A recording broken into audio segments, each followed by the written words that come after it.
Hello, and welcome back to another episode of the Western Canon Challenge, where we are reading the entirety of the Western Literary Canon out loud. Today we are moving on to journal collection number 50, and this dates from the year 1859, and Emerson will turn 56 years old in this year. And as always, we begin with a biographical update. In January, Mr. Emerson seems to have lectured in Baltimore, New York, and Albany. On the 25th of that month, the 100th anniversary of the birth of Robert Burns was celebrated in Boston, and Mr. Emerson was one of the speakers. He never dared to trust himself with written notes, and used them on this occasion. But the atmosphere of the festival was so genial, and he so favored in his delivery, that many of his delighted hearers were sure that his words were the inspiration of the moment. Quote, "Earth smiled with flowers, forth rushed the god to light." Powers of the mind. A stern enumeration will find few thoughts. All that is known of love or memory is soon told. And hardly Goethe, Coleridge, or Alcott will have added more than one observation apiece. The following are quotations from Southey's Chronicle of the Cid. God, how joyful was my Cid with the fleecy beard! Glad was the Cid, never had he such joy, for tidings were come to him of what he loved best. Hear what he said when he was born in happy hour. He replies to the herald, "Tell him that I am not a man to be besieged." He gave a feast, and so well did he prepare for them, that all were joyful and agreed in one thing, that they had not eaten better for 3 years. And that is the end of the quotations from Chronicle of the Cid. The mask of nature is variety. Our education is through surfaces and particulars, and multitudes remain in the babe or animal state, and never see or know more.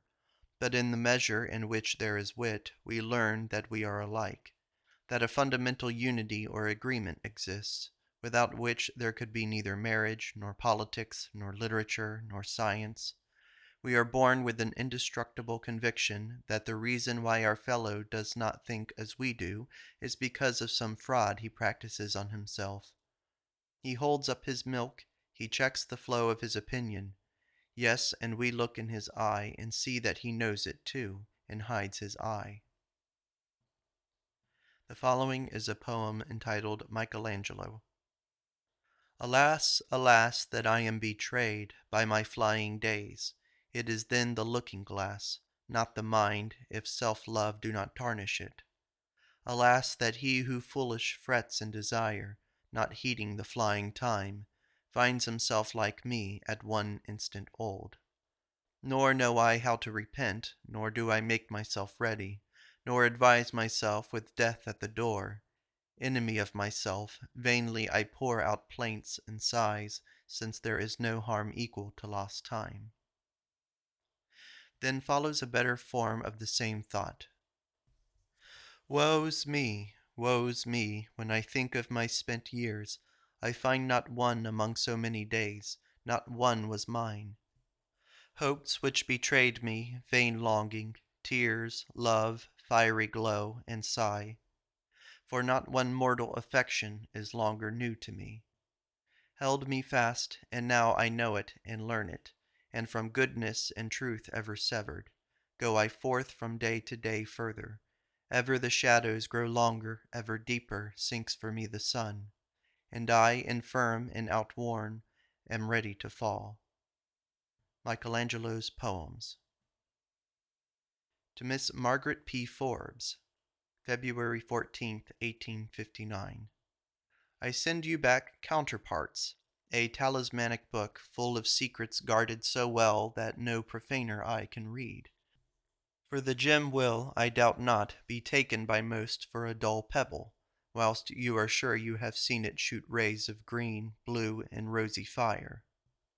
I don't know where a novel has contained so many searching glances into the house of life, and given the reader this joy of sincere conversation rightly made the culmination of interest. Genius always treats us well, and we are not turned rudely out of doors at the end of the story by a prosperity exclusively the hero's, but are delighted to find he means us. What a discovery to know there is an author of counterparts hidden among these slow British people. Send to Caroline Tappan to meet you at an evening with the author of Counterparts in London. Here follows a short poem. Sweet is sleep, ah, sweeter to be stone, whilst wrong and shame exist and grow. Not to see, not to feel is boon, then not to wake me, pray speak low. It seems as if all had the same power, but great difference in degree. One who remembers a little more than I with equal opportunity is a prodigy to me. Then difference in pace makes a miracle not less. But the high differences in the quality of association by which each remembers, whether by puns or by principles. The moment I discover that this man observes and recalls, not by yellow string or a knot in his handkerchief, or Gray's mnemonics, but by cause and effect, by the axis of the globe or the axis of nature, every word of his represents the harmony of the cosmos, and I am as in the presence of Jove. We are absurdly historical. When an outrage is charged on human rights, instead of instant redress, the government answers. The form in which the wrong alleged was done was strictly routinary, and the manner in which you propose to redress it is not. And it would be so dreadful to have an unaccustomed statute. Better endure tyranny, according to law, 1,000 years, than a regular and unconstitutional happiness for a day. Those poor benighted fellows in Kansas, how entirely they mistake the question. They complain of the song when the government shows them plainly that the forms of law were observed. Quote, but it was the Missourians that voted and not we. What of that? Here is the certificate signed by the assessor. But they will kill me if I vote. What for that? Here is the seal. But they forged the votes and invented the names of voters. What of that? Here is the signature and countersign as the law directs. Those benighted Kansas men who wish to be unconstitutionally happy and free, deaf to the assurances of the government that all their rights have been taken away by the strictest form of law. For the chapter on quotation, much is to be said on the matter of originality. We have said all our life, whoever is original, I am not. What have I that I have not received? Let every creditor take his own, and what would be left? 'Tis the sea again, which if you stop all rivers, a masses can drink up. Yet this is true and not true. Every man brings a certain difference of angle to the identical picture which makes all new. But this makes originality, that the beholder of this particular knot of things or thoughts has the habit of recurrence to universal views. The boy in the school or in the sitting room at home sits there adorned with all the color, health, and power which the day spent out of doors has lent him. The man interests in the same way, not for what he does in our presence, at the table or in his chair, but for the authentic tokens he gives us of powers in the landscape, over ships, railroads, cities, or other outdoor organizations. The girl charms us with distant contributions which she reconciles. She has inherited the feature which manly joy and energy of her ancestors formed long ago, softened and masked under his present beauty, and she brings the hint of the romance of fields and forest brooks, of the sunsets and music, and all various figures that deck it. A white invalid that sits in a chamber is good for nothing. To be isolated is to be sick, and so far dead. That is, the life of the all must stream through us to make the man and the moment great. And the same law takes place in the thought that the mind has gone out of its little parlor into the great sky of universal truths, and has not come back the same it went, but ennobled, and with the necessity of giving back habitually to the same firmament and importing its generosities into all its particular thought. He who compares all his traditions with his eternal standard, he who cannot be astonished by any tinsel or claptrap or smartness or popgun, for the immensities and eternities from which he newly came, to which he familiarly returns, have once for all put it out of his power to be surprised by trifles. That man conveys the same ecstasy in which he lives, in some degree, into everything he says. It is in his manners and feeds the roots of his life. It is the magic of nature that the whole life of the universe concentrates itself on its every point. The revolution of society is promised in every meeting of men of thought. That state of mind in which they find themselves, those truths which are at once patent to them, condemn our customs and laws and people as irrational and require new, show that we are living after customs whose root of thought has died out, point at a health so potent that all elements, all planets serve it, and it has no need to ask succor for its flaggings from narcotics and alcohol, a health and perception to which the earth speaks and the heaven glows. 'Tis very important in writing that you do not lose your presence of mind. Despair is no muse, and he who finds himself hurried and gives up carrying his point this time writes in vain. Goethe had the Refrachtige Behagen. It's two German words, I'm not sure how to pronounce them. The stout comfortableness, the stomach for the fight, and you must. Correspondence of the mind to the world. Hence intellect is Aesculapian. Greatness. Then there's a Greek word, aboriginal mover. Great men are they that see spiritual is greater than any material force, that thoughts rule the world. But a thought which does not go to embody or externalize itself is no thought. Society is revolutionized, and a vast future provided whenever two contemplative men meet. Do you suppose there is any doubt? Every thought rushes to light, rushes to body. An immense future is before us. We are so bad and know it. These forms and customs rattle so. A reform such as never was, a revolution that shall have no hypocrisy. Now we say that as the differences are superficial between James and John, and the agreements like two leaves of a tree, so is it between a man and a planet, that they also are leaves of a tree. All the parts and properties of one are in the other. Then we add that, as man and his planet are analogous, so the same laws which are found in these run up into the invisible world, mind, chemistry, polarity, undulation, gravity, centrifugence, and that hereby we acquire the key to this dark, skulking, hide-and-seek, blindman's play of thoughts, namely, by the solar microscope of analogy. 'Tis the key of the universe. Great is the mind. Ah, if we knew how to use it! Ah, could you show me in every torpid hour how I could wake to full belief in earnest labor. A man should know his way to his nectar, but see how we use it, how the memory, how the mind. I propose then to draw from the mind itself some lights for the rule of it, even at the risk of repeating old sayings. 1. It must be and by and through your individualism. Opinions are organic. Every man who stamps his personality on his life is great and free. 'Tis a wonderful instrument, a sympathy with the whole frame of things. Write what you are, yet we do not believe our own thought.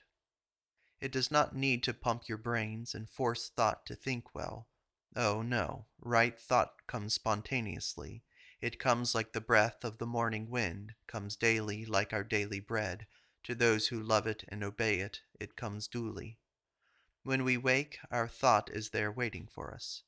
Yes, but it comes to health and temperance and willingness to believe, to those who use what they have and embody their thoughts in action. Editor's note. In March, Mr. Emerson began a course of 6 lectures in the Freeman Place Chapel in Boston. 1. The Law of Success. 2. Originality. 3. Clubs. 4. Art and Criticism, perhaps much of the material printed in the paper of that name in Natural History of Intellect, Century Edition only. 5. Manners, probably behavior and conduct of life. 6. Morals, much of this found in Character and Sovereignty of Ethics, lectures and biographical sketches. End of note. March. Love. All the veneration of spring connects itself with love, the marriage of the plants, the wedding of the birds, the pairing of all animals. Even the frog and his mate have a new and gayer coat for this benign occasion. April. Spring. What a joy to believe that nature loved me. I received hints in my dreams. I found the friends I went to seek on the way to my door.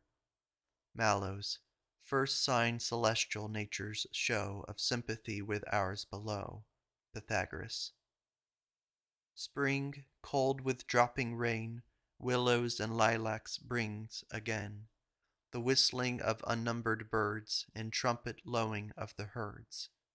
A footnote says, these lines with April for spring to mend the meter show that the poem May Day was in progress.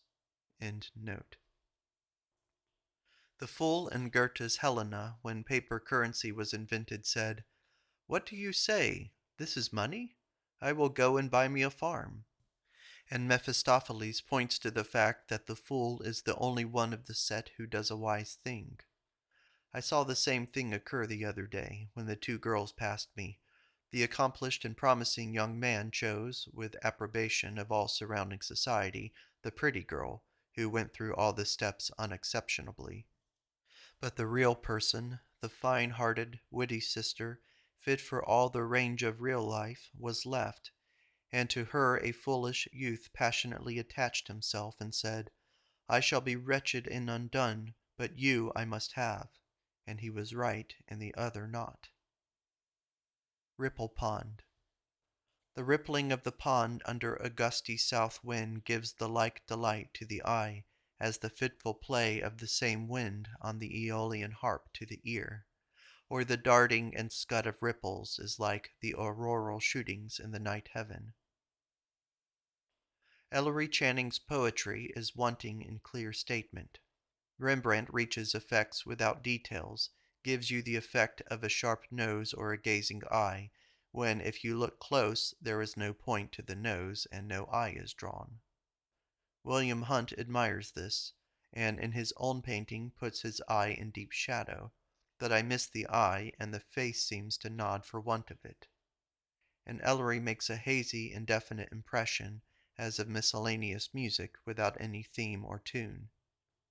Still, it is an autumnal air, and like the smell of the herb, life everlasting, and syngenicious flowers. Near Home is a poem which would delight the heart of Wordsworth, though genuinely original and with a simplicity of plan that allows the writer to leave out all the prose. 'Tis a series of sketches of natural objects such as abound in New England, and wreathed by the thought they suggest to a contemplative pilgrim. Quote, unsleeping truths by which wheels on heaven's prime. There is a neglect of superficial correctness, which looks a little studied, as if perhaps the poet challenged notice to his subtler melody, and strokes of skill which recall the great masters. There is nothing conventional in the thought, or the illustration, but, quote, thoughts that voluntary move harmonious numbers, and pictures seen by an instructed eye. Jefferson says in a letter to Judge Roane, quote, the great object of my fear is the federal judiciary. That body, like gravity, ever acting with noiseless foot and unalarming advance, gaining ground step by step and holding what it gains, is engulfing insidiously the special governments into the jaws of that which feeds, and then in parentheses, eats with a question mark them. End quote. Jefferson's Works, Volume 8, page 212. I am a natural reader, and only a writer in the absence of natural writers. In a true time I should never have written. In literary circles, they still discuss the question who wrote Junius, a matter of supreme unimportance. But in the whole world, no one discusses the question who wrote Hamlet and Lear and the sonnets, which concerns mankind. You can always tell an English book by the confusion of ideas, a German by the ideal order. Thus, an English speculator shows the wonders of electricity and talks of its leaving poetry far behind, etc., or perhaps that it will yet show poetry new materials, etc. Yet poetry is in nature just as much as carbon is. Love and wonder and the delight in suddenly seen analogy exists as necessarily as space or heat or Canada thistles, and have their legitimate functions. And where they have no play, the impatience of the mind betrays precisely the distance from the truth which satisfies the mind and affections, and leaves the real and the ideal in equilibrium, which constitutes happiness. Editor's note. The previous entries in this journal marked 1859 by Mr. Emerson have been rather scanty, and are mainly notes from his mental philosophy course written in, perhaps partly before and partly after the following statement. End note. I have now for more than a year, I believe, ceased to write in my journal, in which I formerly wrote almost daily. I see few intellectual persons, and even those to no purpose, and sometimes believe that I have no new thoughts, and that my life is quite at an end. But the magnet that lies in my drawer for years may believe it has no magnetism, and on touching it with steel it knows the old virtue, and this morning came by a man with knowledge and interests like mine in his head, and suddenly I had thoughts again.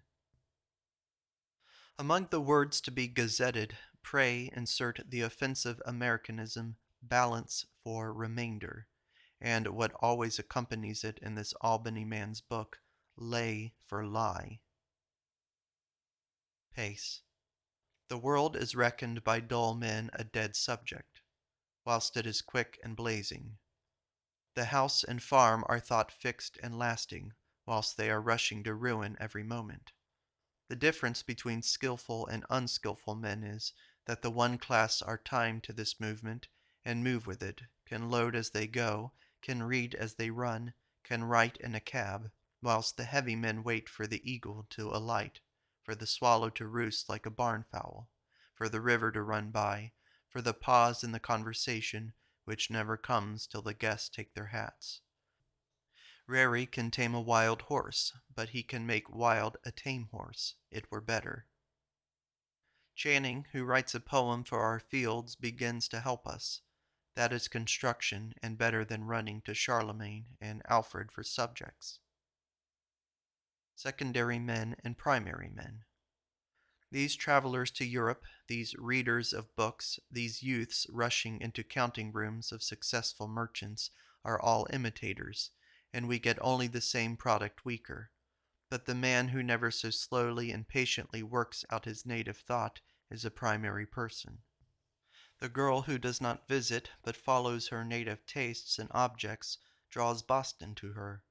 If she do not follow fashion, fashion follows her.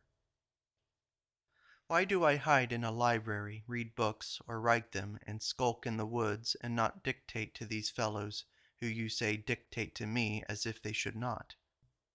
Why, but because in my bones is none of the magnetism which flows in theirs? They inundate all men with their streams. I have a reception and a perception which they have not, but it is rare and casual. And yet it drives me forth to watch these workers, if so be I may derive from their performance a new insight for mine. But there are no equal terms for me and them. They all unwittingly perform for me the part of the gymnotus on the fish. The gymnotus in the footnotes says is another name for the electric eel. Every man has the whole capital in him, but does not know how to turn it. Every man knows all that Plato or Kant can teach him. When they have got out the proposition at last, 'tis something which he recognizes, and feels himself entirely competent. He was already that which they say, and was that more profoundly than they can say it. Yet from the inertness and phlegm of his nature, the seldomness with which a spark passes from him, he exists as a flint, he that should be a sun. Quote, no author ever wrote, no speaker ever said anything to compare with what most ordinary man can feel. End quote. J. Thompson. We impatient Americans, if we came on the wires of the telegraph, yet on arriving every one would be striving to get ahead of the rest. Ellery said, looking at a goldenrod, "Ah, here they are. These things consume a great deal of time. I don't know but they are of more importance than any of our investments." The doctrine of latent heat is a key to the history of intellect. There is as much heat used in the conversion of ice to water as in raising water degrees, and there is the total amount of mind that Newton shows later really active in the infant Newton in acquiring the knowledge of the first sensible objects. When we remember our first mental action, it does not seem unworthy or unequal to the latest. You must distinguish between people in your serving, and leave alone those frivolous drones who exist only to be carted about, who have no object in life. If anybody has a thought or is in good earnest about anything worthy, prove him. Quote, he ought to be foraded, as the dollar-giving peasant said to Bellows. Quote, a man that has 'em air sentiments ought to be foraded. Leave the others to fertilize the ground like guano. The Supreme Court of the United States declares, quote, that Negroes have no rights which white men are bound to respect. End quote. How delightful, after the conceited ruffians, is Whipple's radiant, playful wit, good nature stronger than tomahawks. Quote, for now a few have all, and all have not. End quote. Spencer, Mother Hubbard's Tale. I delight in persons who clearly perceive the transcendent superiority of Shakespeare to all other writers. I delight in the votaries of the genius of Plato, because this clear love does not consist with self-conceit. Culture is a pagan. It marks intellectual values, but is not lost in them, not the fool of them, but holding them under control and socially. Yes, a reference to society is part of the idea of culture. Science of a gentleman, art of a gentleman, poetry in a gentleman. Intellectually held, that is, for their own sake, for what they are, for their universal beauty and worth, and not for economy, which degrades them, but not over-intellectually, that is, not to an ecstasy entrancing the man, but redounding to his beauty and glory. I am forced to add that the cultivated person must have a moral determination. There will be a certain toleration, a letting be and letting do, a consideration and allowance for the faults of others, but a severity to his own. Sportive in manner, inexorable in act, then in one of my truest gentlemen is an impossibility of taking an advantage. He will not foreclose a mortgage such as Frank C. Lowell. Events are not as the brute circumstance that falls, but as the life which they fall upon. Out of the same carbon and ammonia the rose will make a rose, and the nettle a nettle. The same air in the trachea of an ass will bray, and the trachea of a nightingale will sing. I have been writing and speaking what were once called novelties for 25 or 30 years, and have not now one disciple. Why? Not that what I said was not true, not that it has not found intelligent receivers, but because it did not go from any wish in me to bring men to me, but to themselves. I delight in driving them from me. What could I do if they came to me? They would interrupt and encumber me. This is my boast, that I have no school follower. I should account it a measure of the impurity of insight if it did not create independence. Here came the subsoil plower H.J. Apparently that's a reference to Henry James. The footnote says, Henry James, always a loyal friend, but, eager Swedenborgian that he was, an accomplished dialectician, was impatient of Emerson's religious attitude, which seemed cold to his fervor, and with the impossibility of getting closer to him by argument. End footnote. The ease with which people use the word spiritual to cover what is antagonistic to spiritual suggests the popularity of a searching tuition in that direction. I fancy that, if you give me a class of intelligent youths and maidens, I could bring them to see the essential distinctions which I see, and could exercise them in that high department, so that they should not let go what they had seen. Spiritual is that which is its own evidence, which is self-executing, which cannot be conceived not to be, that which sets aside you and me, and can very well let us drop, but not we it. The existence and history of Christ are doubted and denied by some learned and critical persons in perfect good faith. Of course, the existence and history of Christ are not a spiritual reality, for they could not deny the existence of justice, of love, of the laws of time and space. Henry James said of woman, quote, that the flesh said, "It is for me," and the spirit said, "It is for me." End quote. A man finds out that there is somewhat in him that knows more than he does. Then he comes presently to the curious question, who's who? Which of these two is really me? The one that knows more, or the one that knows less? The little fellow or the big fellow?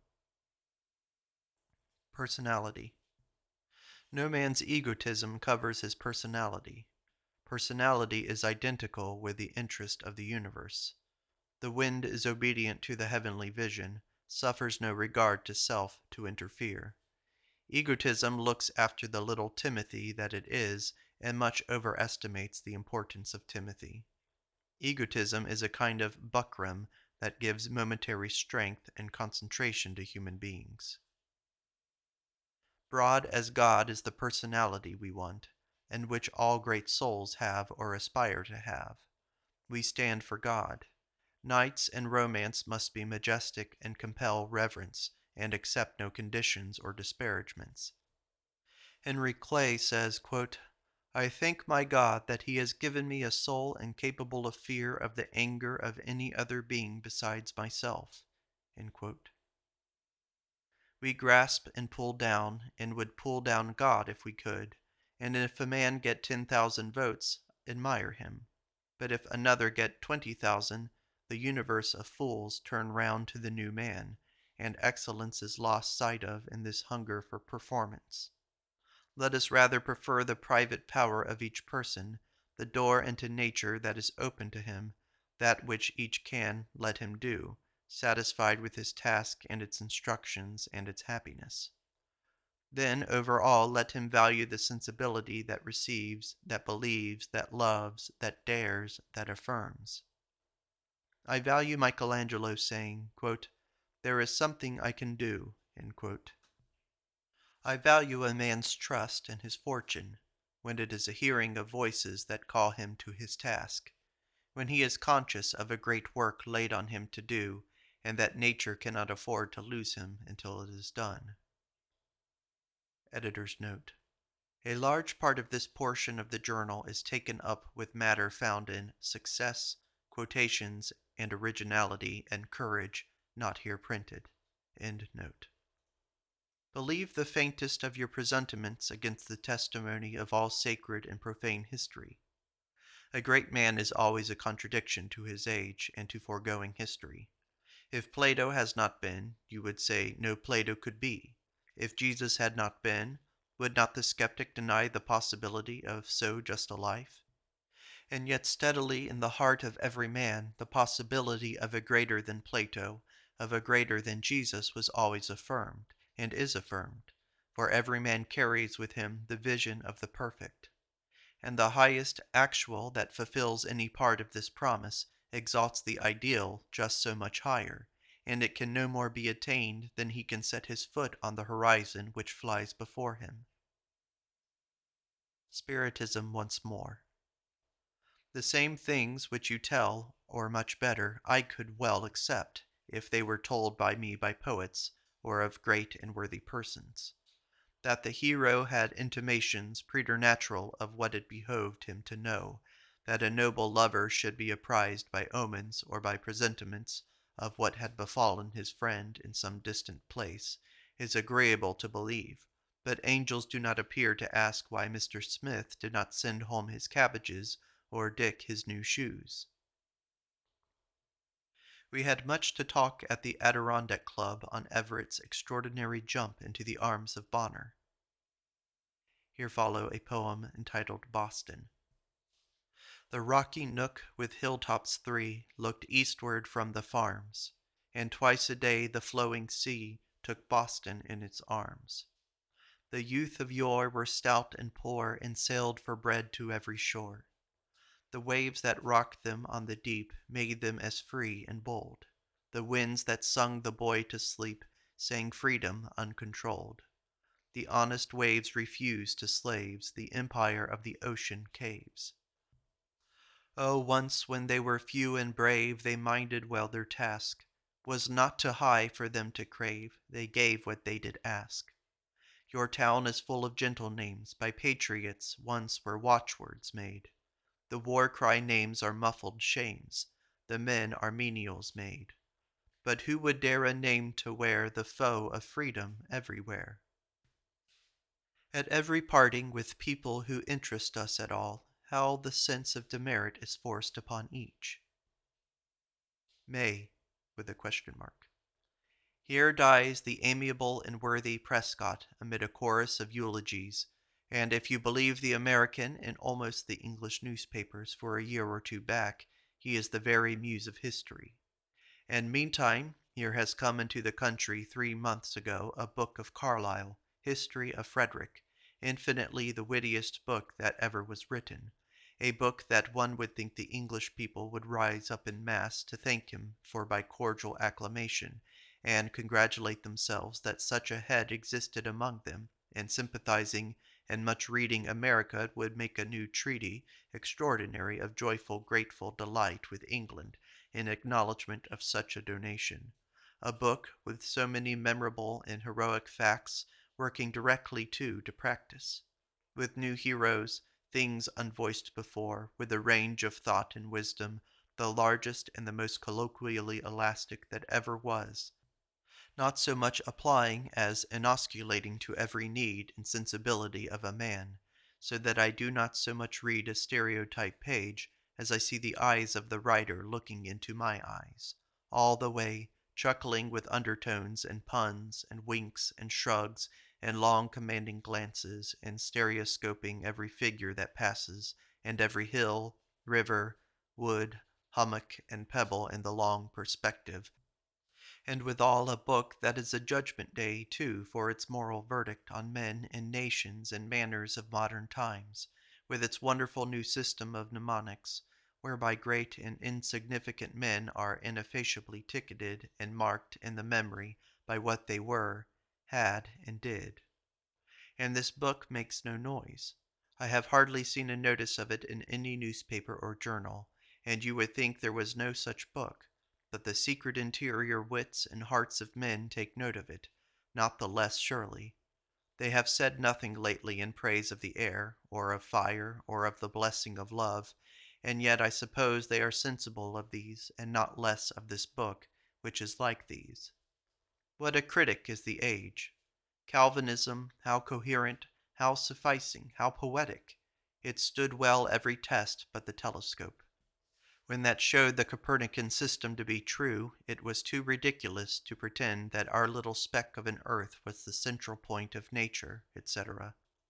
Well, when India was explored, and the wonderful riches of Indian theologic literature found, that dispelled once for all the dream about Christianity being the sole revelation, for here in India, there in China, were the same principles, the same grandeurs, the like depths, moral and intellectual. Well, we still maintained that we were the true men, we were believers, the rest were heathen. Now comes this doctrine of the pseudo-spiritists to explain to us that we are not Christians, are not believers, but totally unbelieving. Now and then, rarely comes a stout man like Luther, Montaigne, Pascal, Herbert, who utters a thought or feeling in a virile manner, and it is unforgettable. Then follow any number of spiritual eunuchs and women who talk about that thought, imply it in pages and volumes. Thus Novalis said, quote, Spinoza was a God-intoxicated man, end quote. Samuel Hopkins said, quote, a man must be willing to be damned for the glory of God, end quote. George Fox said, quote, that which men trample on must be thy food, end quote. Swedenborg said, quote, the older the angels are, the more beautiful, end quote. The Eastern poet said, quote, when the jubilant omen prays, the ninth heaven vibrates to the tread of the soul, end quote. Herbert said, quote, let me not love thee if I love thee not, end quote.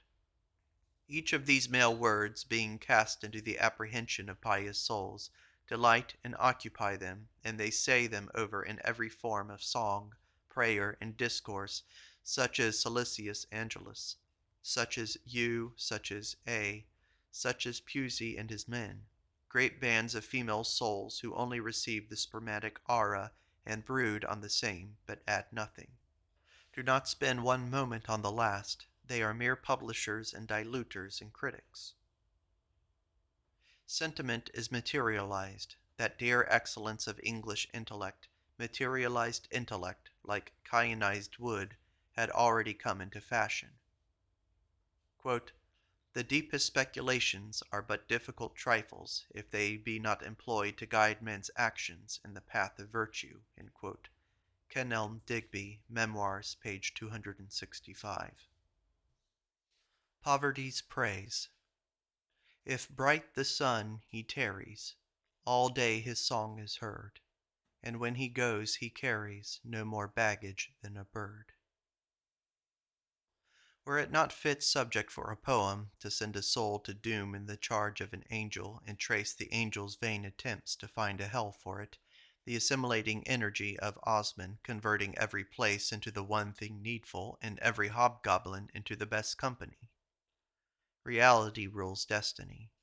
They may well fear fate who have an infirmity of habit and aim, but he who rests on what is and what he is has a destiny above destiny and can make mouths at fortune. There are better pleasures than to be first. I keenly enjoyed C's pointed remark after we had both known Charles Newcome that, quote, no one could compare with him in original genius, end quote. Though I knew that she saw as I saw, that his mind was far richer than mine, which fact nobody but she and I knew or suspected. Nay, I rejoiced in this very proof of her perception, and now 16 years later we two alone possess this secret still. The French wittily describe the English on a steamboat as each endeavoring to draw round himself an impassable space, detaching him from his countrymen, in which he shall stand alone, clean and miserable. The French pay for their brilliant social cultivation herein, that they all write alike. I cannot tell whose book I am reading without looking at the cover. You would think all the novels and all the criticism were written by one and the same man. Antony had heard too well the knell of thought and genius in the stertorous voice of the rector to have the smallest inclination to the church. People live like these boys who watch for a sleigh ride and mount on the first that passes, and when they meet another that they know, swing themselves onto that, and ride in another direction until a third passes, and they change again. 'Tis no matter where they go, as long as there is snow and company. People masquerade before us in their fortunes and titles. Quote, I had received, said Aunt Mary, the fatal gift of penetration, end quote. And those Cassandras are always born. Margaret Fuller was one, Charles Newcome a Delphic oracle. Modern criticism has whitewashed Richard III. Cromwell, Froude has made out of Henry VIII a good family man. Robespierre is a genuine patriot and tender philanthropist. 'Tis almost Caesar Borgia's turn to become a saint. Meantime, the other process now begins, and Forshammer has blackwashed Socrates. Criticism. The two Handels. Herrick, the most remarkable example of the low style. Quote, The divine art of printing frightened away Robin Goodfellow and the fairies. Quote, fairies lingered until people became readers. Quote, one is his printer in disguise, and keeps his press in a hollow tree, where to conceal him he works by glowworm light, the moons to open. The other zealous rag is his compositor. Time vindicated Ben Jonson's last mask. Ben Jonson called the newspaper, quote, a weekly cheat to draw money, and thought it an ephemeral taste easily to be put down. See Knight, Once on a Time. Shall I blame my mother, whitest of women, because she was not a gypsy and gave me no swarthy ferocity, or my father because he came of a lettered race and had no porter's shoulders? In Utah, the leading issues are not those of our parties, yet the government invariably adopts the bad side. We have no character. In the European cities, we should be of great weight if we had character. But Austria and France and Russia can say, look at America, 'tis worse than we. I think that the religious revolution ought to have shaken by this time the security of the European tyrannies. Napoleon writes, quote, by the grace of God and by the will of the French people, but Austria and Russia still write, quote, by the grace of God, and the cohesion of the system is in that dilapidated religion. Well, here we think meanly enough of Unitarianism. 'Tis here a mere speck of whitewash, because the mind of our culture has already left it behind. Nobody goes to church or longer holds the Christian traditions. We rest on the moral nature, and the whole world shortly must. One would think, then, poor little Unitarianism would have sapped these thrones. There is no strong performance without a little fanaticism in the performer. That field yonder did not get such digging, ditching, filling, and planting for any pay. A fanaticism lucky for the owner did it. James Burke opened my hay as fiercely on Sunday as on Monday. Neither can any account be given of the fervid work in Aunt Mary's manuscripts, but the vehement religion which should not let her sleep, nor sit, but write night and day, year after year. And Charles Newcomb had this, and there's a untranslated Greek word, dazzling his eyes and driving his pen. Unweariable fanaticism, which, if it could give account of itself, to itself, were lost, is the troll that by night, quote, thresh the corn which 10-day labors could not end. Cushing and Banks and Wilson are its victims, and by means of it, vanquishers of men. But they whose eyes are prematurely opened with broad common sense views are hopeless dilettanti, and must obey these madmen. May 25th. The warblers at this season make much of the beauty and interest of the woods. They are so eloquent in form and coat, and many of them here but for a short time. The Blackburnian warbler, rarely seen by Henry Thoreau, the trees still allowing you to see far, their small leaflets do not vie with spaces of the sky, but let in the vision high, and yesterday, Concord was all Sicily. Glad of Ellery's cordial praise of Carlyle's history, which he thinks well entitled to be called a work, and far superior to his early books. Wonders at his imagination, which can invest with such interest to himself these, one would think, hopeless details of German story. He is the only man who knows blank. What a reader! How competent to give light now on the politics of Europe! Today this history appears the best of all histories. 'Tis worth remembering in connection with what I have so often to say of surface that our whole skill is in that direction. Carlyle's Frederick is a great book, opens new extension to history. How much event, perplexity, nationality is there disclosed or hinted at, and will draw multitudes of scholars to its exploring and illustration. So with every new vein that is opened. Wide, east and west, north and south, immense lateral spaces. But the sum and upshot of all, the aim in theory is in few steps, or one, seen in an instant or never seen, vast surface, short diameter. Raphael's letter to Count Castiglione is as follows, quote, "One account of Galatia I should reckon myself a great master, were there in it only half of the great things which your Excellency writes me. I recognize nevertheless in your words the love which you bear me. Besides, I must say to you that in order to paint a beautiful female form, I must see many of them, and certainly under the condition that your Excellency stand near me in order to select the finest. But while still a right judgment is as rare as beautiful women are, therefore I use a certain idea which subsists in my mind. Whether this possesses genuine artistic excellence, I know not, but I strive to reach it, and so I commend myself to your Excellency." See Grimm's Essays, page 194. The understanding is a sort of shop clerk. It is for petty ends.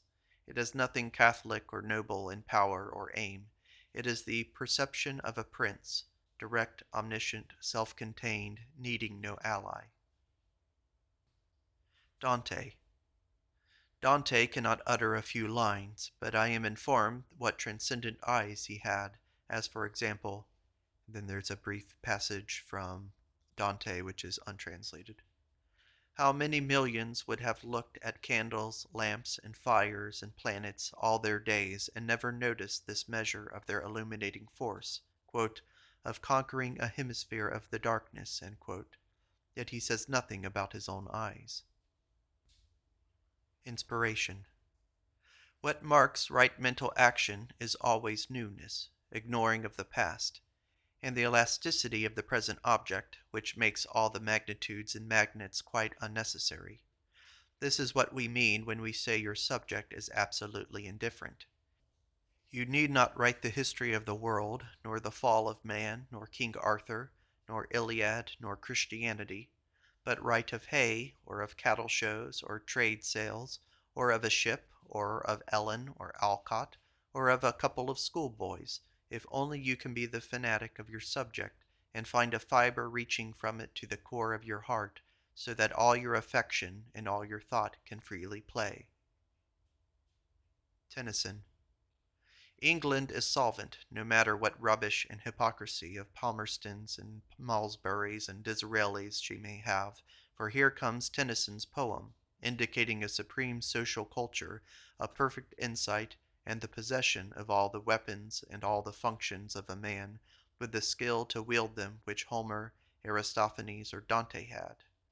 The long promise to pay that runs over ages from Chaucer, Spenser, Milton, Ben Jonson, the long promise to write the national poem of Arthur, Tennyson at last keeps in these low, self-despising times. Talesian and Ossian are at last edited, revised, expurgated, distilled.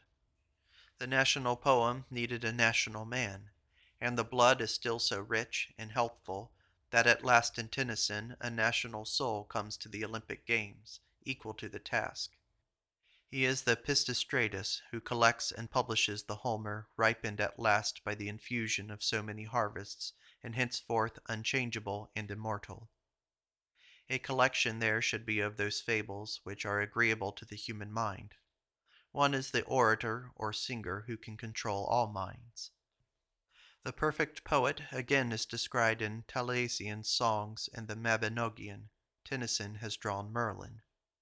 England forever, but a secular genius is that which begins its purpose of writing the Arthur epic with Chaucer, and slowly ripens it until now, in 1859, it is done.